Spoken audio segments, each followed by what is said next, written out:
All right, happy Thursday, Eagles. Thank you for tuning in, whether it's in the morning or the afternoon. I'm proud of you for being here and showing up to our video.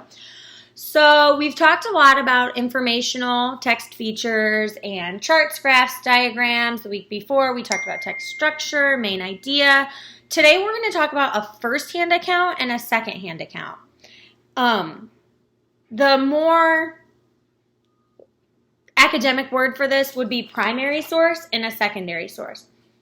So let's talk about primary sources first. Well, actually, let me back up.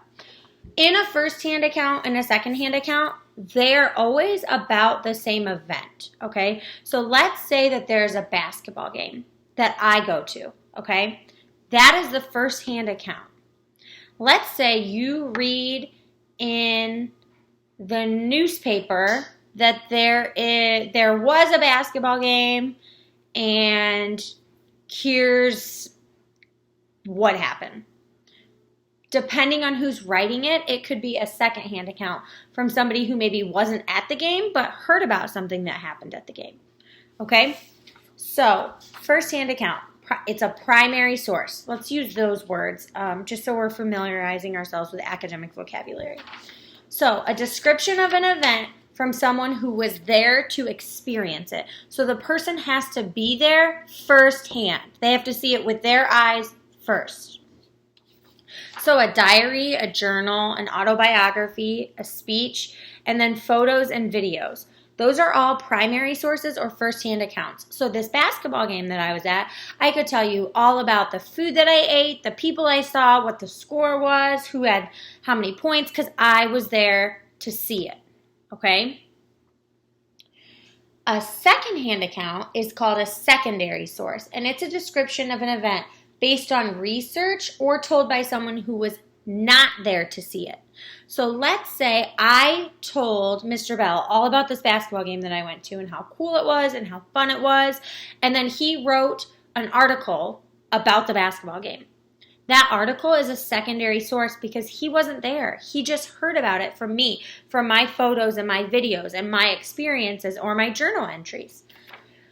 So textbooks, the biography we read about Harriet Tubman, that's going to be a secondary source. Now, in that secondary source, the Harriet Tubman book had photographs that were real. That is a secondary source that incorporates some primary sources, but it's not a first-hand account. A lot of informational text are second-hand accounts.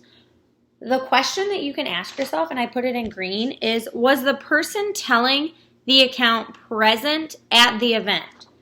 If the person was at the event, then yes, it is a first-hand account. If the person wasn't there, it's a second-hand account. A good example would be the Diary of Anne Frank. Okay, that's a book, that's a journal entry, diary entries. That's a first-hand account. A second-hand account would be like the Who and the What Was books that I have in my back left corner of my library. All of those books are just telling you about things. George Washington, Harriet Tubman, Jackie Robinson. I'm trying to think of other books that I have back there. But all of those authors have done their research finding first-hand accounts, and then they put it into a second-hand account. So something that you will do on MobyMax is compare first-hand and second-hand accounts and try to get different information from both to learn more about a topic. So I kind of just told you what your assignment is today. You need to be on MobyMax doing the first-hand and second-hand account assignment. Same thing as every day that I've said before. If you don't have technology, then you need to be following along at home in your packet. If you have any questions, you can call, text, or email me. And then I will be available on Zoom from 10 a.m. to noon. So pop in if you have questions. Have a good day.